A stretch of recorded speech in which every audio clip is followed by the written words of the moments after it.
Hello everyone, I'm Christine Lewis, better known as Chrissy, co-author with Viv Jenkins of the Sunrise Readers. Viv has posted a video about the history on how we came to write the Sunrise Readers from 1985 onwards, and I'm here today to tell you a little bit about the process we went through to get started. Neither Viv or I had any experience in doing something like writing reading books, but we knew we had a gap to fill. Whilst we had not been on this journey or knew anyone who had done it, we decided to look around at the resources that we had and see what information we could glean. So for our school and many of the schools with which we were familiar, we had lots of different reading programs such as the Janet and John, Kathy and Mark, Happy Trio, New Way stories with the animals in them. And so we started there with what we knew had been reading series that worked. So we went through the books, and besides the fact that they were produced abroad from the US or the UK, we noted that they had familiar themes. First of all, the vocabulary was very simple, often using what we call CVC words or consonant, vowel, consonant words, so very simple words that would be easy to sound out.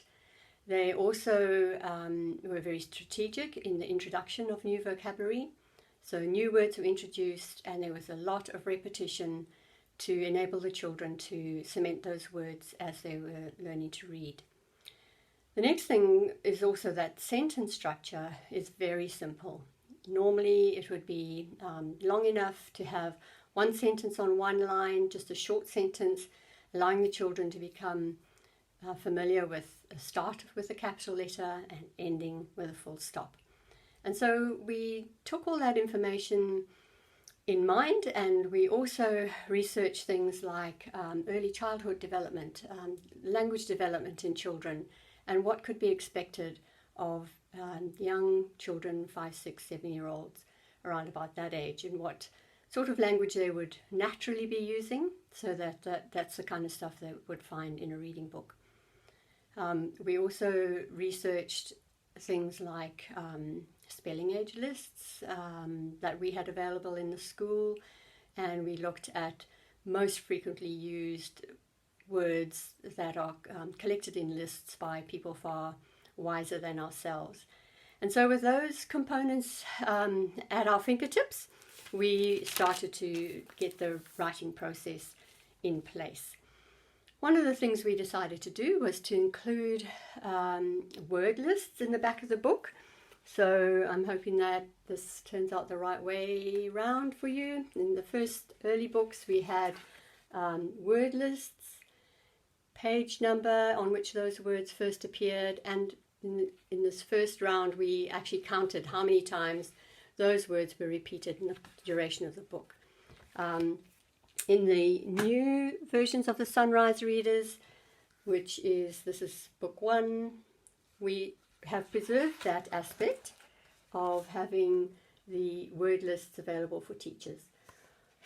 In my own experience, and I'm sure in the experience of many teachers, having that word list at your fingertips was a great resource in preparing the children for the reading of the books.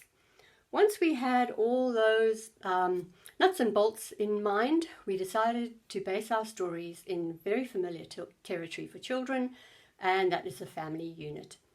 And so the Sunrise children were born. Tatenda and Chipo, David and Jenny, with their assortment of pets and much loved toys, and newly introduced friends as they came along. Well, now I want you to fast forward 30 plus years.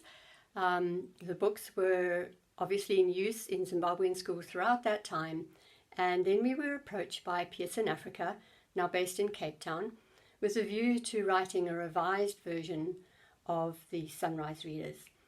We were extremely delighted to be approached. It was something we'd always wished we had been able to do, and we were very excited and started researching yet again. In 2015, Viv and I found ourselves back in year 1 classrooms, or the equivalent. Viv was visiting her son and daughter-in-law in the UK and had access to the up-to-date resources in that school.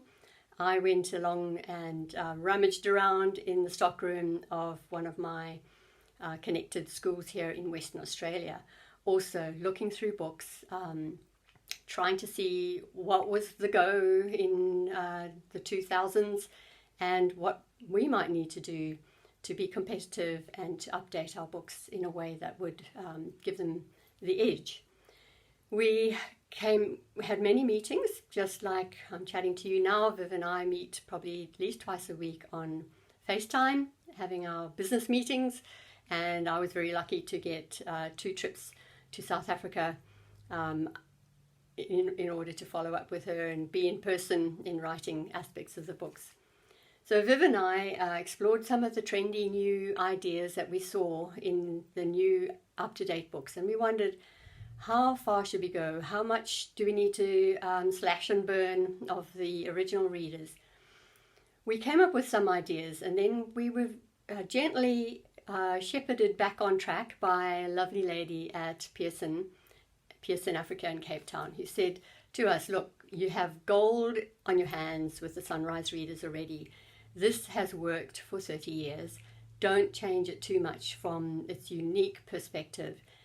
And so that brought us back full circle, back to reconsider what we had already in the Sunrise Readers and how to bring it up to date so that it was more socially recognizable to children in the 2015s, 2020s even, and that helped to guide our whole process.